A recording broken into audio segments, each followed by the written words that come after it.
Hey guys, so today I'm filming a video which I have now filmed, well, the intro to it about 7 times because every single time my mic decided to just not work.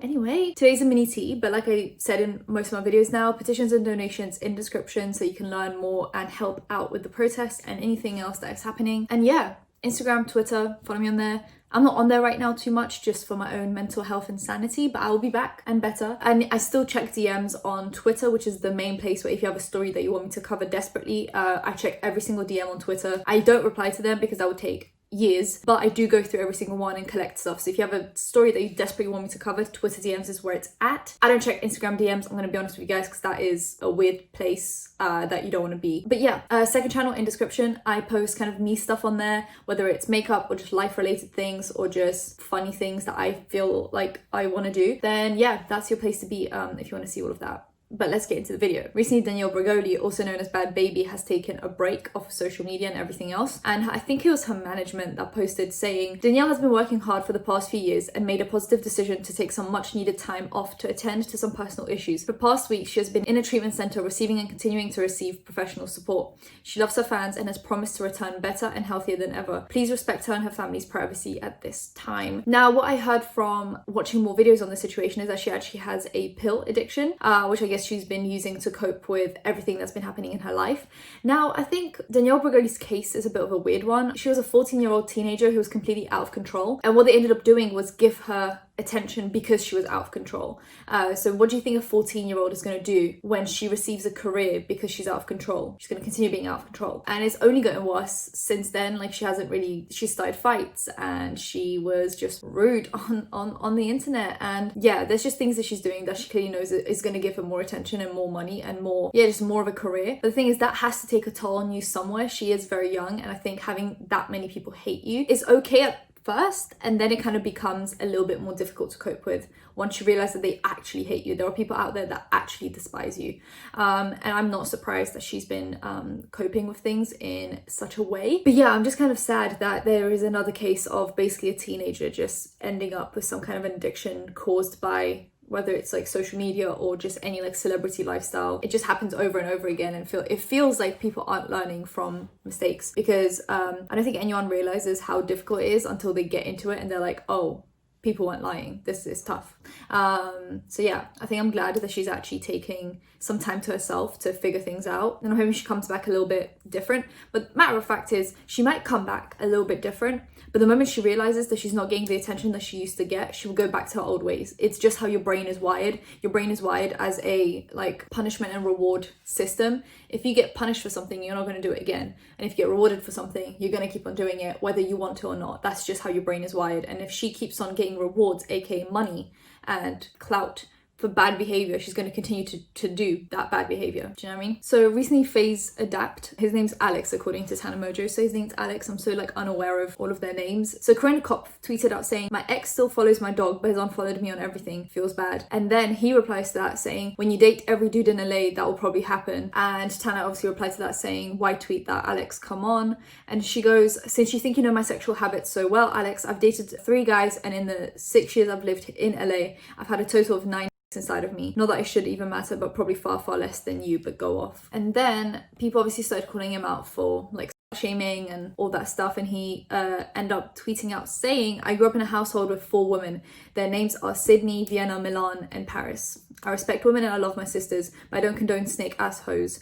That's all. The thing is, growing up with women in the household doesn't make you any less of a misogynist. That's just a matter of fact. I mean, most misogynist people have a mum, because you have to be born somehow. You know, you have to come out of a vagina. So to be like, oh, I have women in my household, yeah, most misogynists do, because that's how you come to this world, and they are still misogynists. Matter of fact, it's none of his business how many people she dates, how many people she wants to sleep with. If he has some kind of a personal vendetta against her because of something else, say that, but don't try and be like, oh, well, you know, don't date so many people. Like, who cares? Clearly she's gotten this far somehow. And I've just got to respect the grind. Anyway, yeah, it's none of his business, but all of his fans are like on his side, which speaks volumes. And then Corinna Kopf quote retweets that tweet and says, why didn't you call me a snake asshole when I DM'd you? You don't even know me and you're calling me a snake asshole, lol. And she tweeted out a screenshot of her messaging him saying, why, ha ha ha, why? And he goes, I'm sorry, I didn't mean to make you upset, I promise, I just thought it was funny. If that hurt you, I genuinely am sorry. I was just trolling, LMA, I'm bored and I got nothing against you. Okay. Elijah Daniels is apparently being sued by the owner of DollsKill. So he tweeted out saying, sorry, I reposted a repost of your own post. And also sorry that you're trying to file a frivolous lawsuit against me when you could be using your lawyer to perhaps maybe bail innocent people out of jail instead of trying to silence people. But you do you. So yeah, apparently he's getting sued because he has been going at her pretty hard. Shoddy, I think her name is the owner of DollsKill, and she has now come out and apologized, and that was one of the worst apologies I've ever seen for basically tweeting, well, she posted on Instagram on her own personal one about how there were lots of police outside of DollsKill. She was like, you know, basically just praising them for doing their job, and everyone's kind of saying that that's insinuating that she's kind of glad that the police are like beating up protesters and, you know, tear gassing them and stuff. She now has taken that back and said that that's not what she meant. She meant like, oh, like the revolution and stuff, but you didn't post a picture of protesters, you posted a picture of police officers. So which side are you on? Anyway, she has apologized and no one's taking her apology, and I think people are going to stop using DollsKill, well, buying from DollsKill. They've had some insensitive products before. I know they had a headgear costume, which that's an issue. They also had a t-shirt that said goth is white, which they apparently said meant that goths can wear more than just black things, but to me that means goth people can only be white. I don't know, it's just weird. Why would you ever release that when it's got so many like different meanings? But yeah, she has now apologized, and I spoke about the Jeffree Star situation in my last video where he told her that she should get shot in the head with a rubber bullet, and I said that's kind of wrong, don't say that. And people are like, yeah, well, she's an awful person. Yeah, Jeffree Star's an awful person, but I don't wish him to get shot in the face with a rubber bullet and lose his eyesight. I think there are limits to how much you can hate someone. Like, yeah, they can be problematic and you can hope for their careers to be over or for them to not have the support that they have, but to wish injury or death upon people just because they're saying problematic things. Like, there are situations in which, yes, you might wish injury upon someone that has possibly caused you injury of some sort. You know, I don't judge. But when someone just says something problematic, that is not, there's no correlation there. I'm sorry, you can't. Anyway, it's kind of how I don't condone doxing. Even if the person is saying problematic, racist, homophobic things, that does not mean you have to dox them. Does not mean you have to release their personal information out there, which has been happening a lot. Yeah, I just think there are limits to what you should be doing in these situations. Call them out, hold them accountable, and then if they listen, great. If they don't, move on, ignore. Don't give them the attention that they want. But to be going that far, little, you know, it will end up basically putting you in jail instead of them, if that makes sense. Like, they do something bad, you dox them, and then you can actually go to jail for that, or you'll pay a huge fine. So like, yeah, weigh up the consequences for yourself when you do things.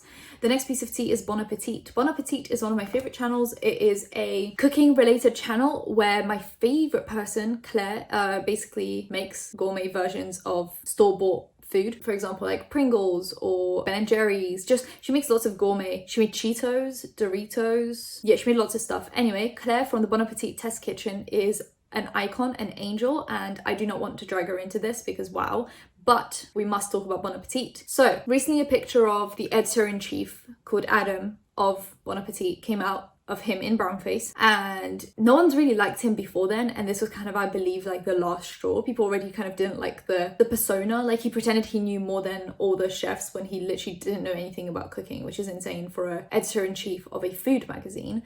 Anyway, so this started off with Sol tweeting out This started out with Solar tweeting out saying, This started out with Solar tweeting out saying, this started out with Solar putting on her Instagram story.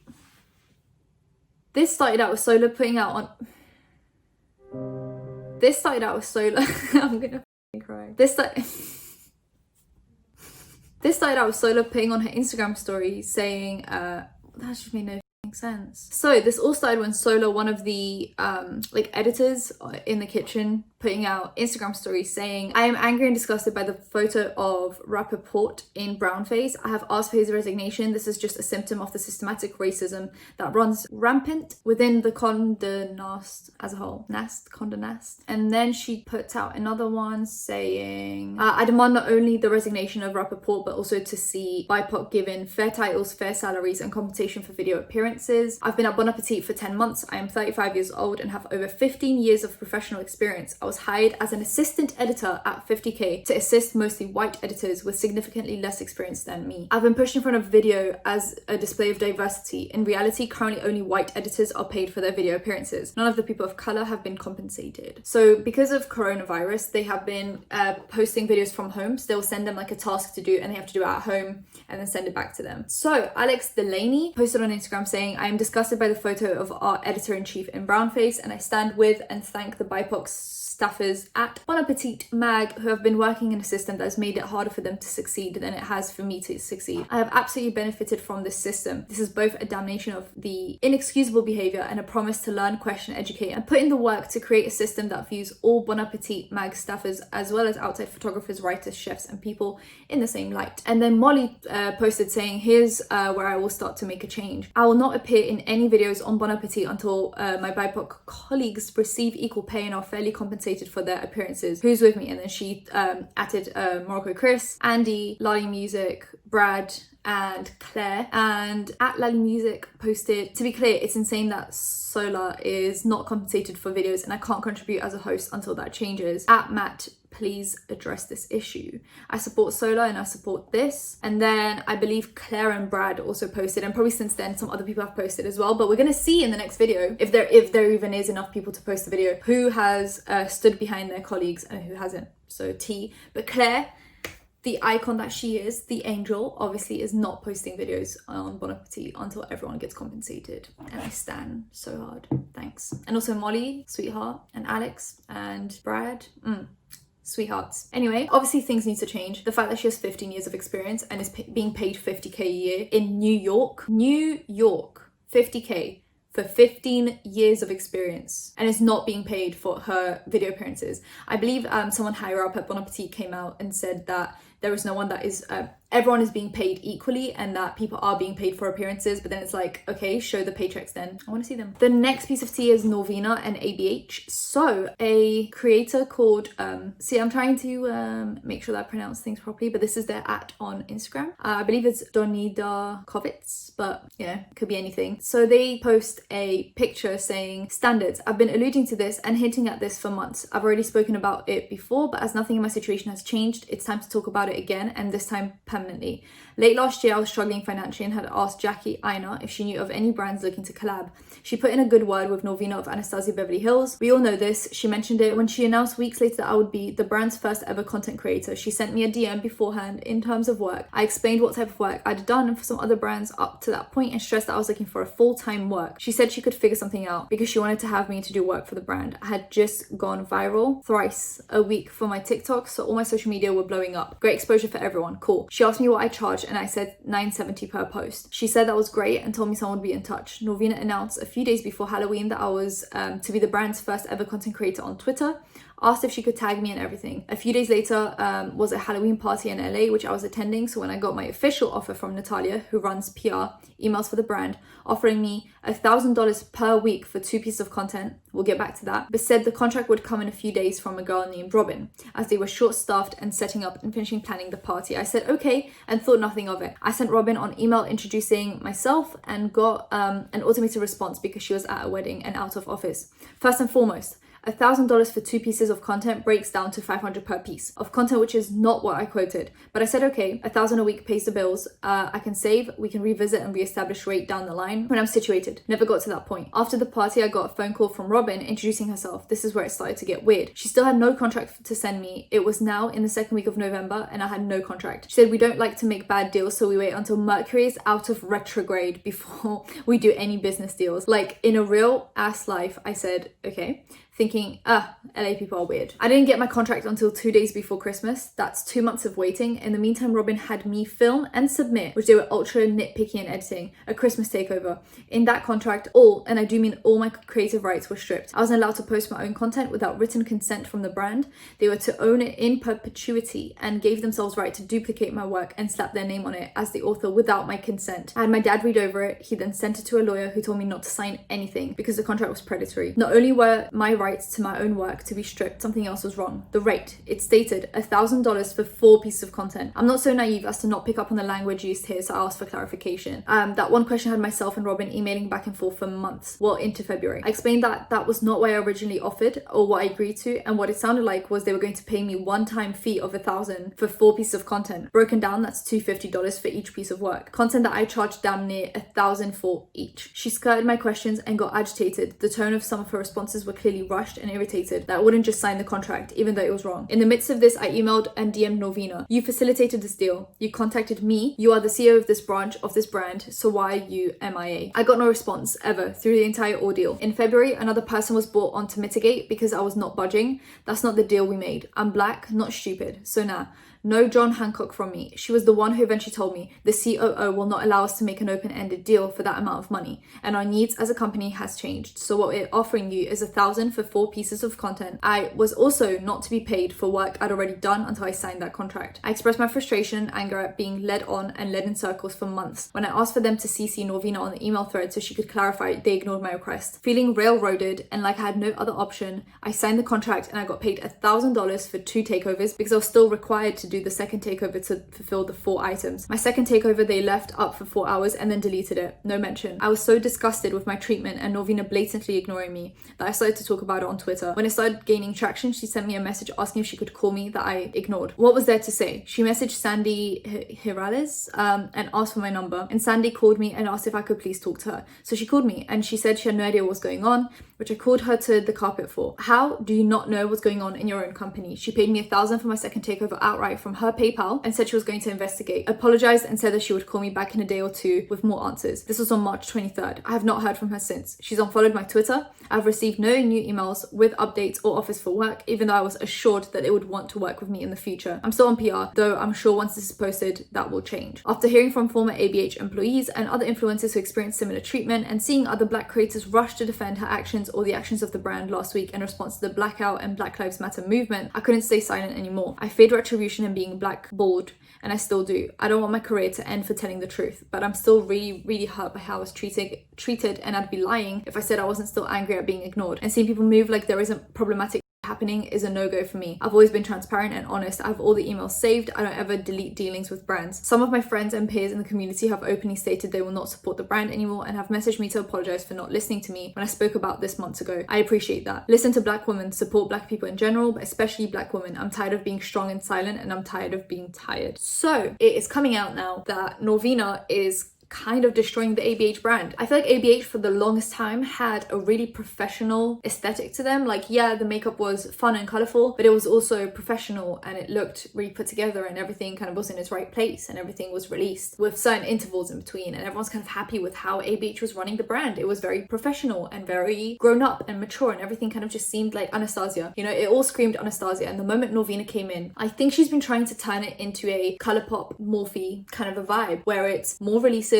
more colorful, a little bit more childish, a little bit more for the masses rather than just for the people that are really into makeup. And yeah, people have had a lot of problems. I feel like no one had any issues with ABH while Anastasia was running things, and the moment Norvina came in, there have been issues. I mean, you guys remember Subculture, right? Subculture was a mess, and the way Norvina was handling the situation was also a mess. And then with all the palettes that recently came out and people were super angry about it, and all the releases that have come out, and just, you know, everything that's been happening with the Black Lives Matter movement and them. If a creator is asked for their rates and they say $1,000 per post and you say, okay, that means $1,000 per post. If they had an issue with $1,000 per post because they thought maybe, you know, they thought that was too much, you're asking for too much, they should have said, no, we'll do $1,000 for 2 posts or $1,000 for 4 posts, and then you negotiate. And until you negotiate a final offer, you don't do any work for a brand. That's the thing, right? So until a contract that you and them are both happy with is signed, you don't do any work. Because matter of fact is, if it's not in the contract and it's not after signing the contract, it's a little bit, you know, up in the air about whether it was even, you know,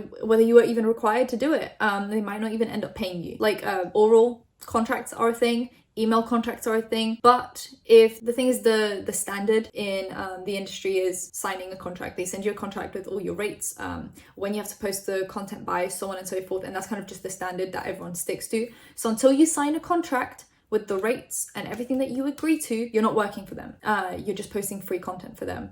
So yeah, this is just, I think, a learning curve as well of just knowing how to deal with brands. I think they were very excited to work with Anastasia Beverly Hills. I would be really excited to work with ABH, so you kind of want to like start right into it. But the thing is, brands will take advantage of you where they can because they are a business. So you have to do is look out for yourself, make sure that, you know, all the contracts are read through, buy a lawyer preferably, sign only if you're happy with the rates. Don't do anything before you sign the contract. And just as a whole, I feel like ABH is going to go kind of downhill from here. I don't see people being as excited about ABH while Norvina is the one calling all the shots, because it just seems to be going wrong. There was obviously that whole PR search where people went insane and started posting their looks under ABH Twitter and Instagram, and then a lot of people got chosen for PR, and then randomly they started being dropped because, for example, they were like smaller influencers that weren't bringing in the money. So yeah, I think there is a lot of things that need adjusting with the way that Norvina is running the brand, and that's it. I think people just aren't very happy right now with ABH. And the last piece of tea, I think, for today is Jeffree Star. Another picture came out of him with his friends back in the day, like the MySpace days, with the Confederate flag, which is very telling to, you know, it's coming out now with the whole Black Lives Matter movement, and I think it's very telling what kind of a person Jeffree Star is. Even if he did this for like edgy points, I mean, he's done a lot of things. He's said and done a lot of things, and I just feel like there is only so much you can do that is supposed to be edgy before it stops being edgy and it just becomes problematic. And I think with the amount of things he's done right up until like 3 years ago, I don't think it's just edgy humor. I think it's just who Jeffree Star is. I think he just absolutely hates everyone except for himself. It's just what it seems like. And yeah, this is just another, I guess, thing to add to the checklist of Jeffree Star things that he's done. So that will be it for today. If you enjoyed the video, give it a thumbs up, comment down below anything, comment down below, and subscribe because I post videos every time something happens. So hit that bell, you'll be notified when that's happening. Social media links and second channel in description. I'll see you in my next one. Bye guys.